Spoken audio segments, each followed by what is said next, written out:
Chris and Brian here, and today we want to talk about Teams Phone.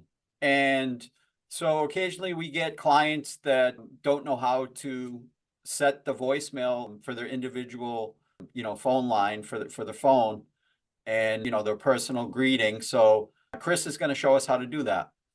Yeah, so I believe depending on the version of Teams you have, it's the new, you can click on your profile and go to settings. On this new client for Teams, you do the three dots, choose settings, then it's the calls tab. Then when you're within here, you can change, things like your ringtone, when you can't answer a call, what does it do, how many seconds before redirecting. But in terms of managing a voicemail, you can see record a custom greeting here. When you click this, it actually calls your voicemail just like you would on like your cell phone.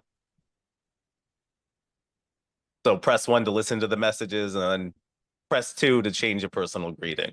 And then you change it right there. Okay. So you do it all through the phone. Yeah. Yep.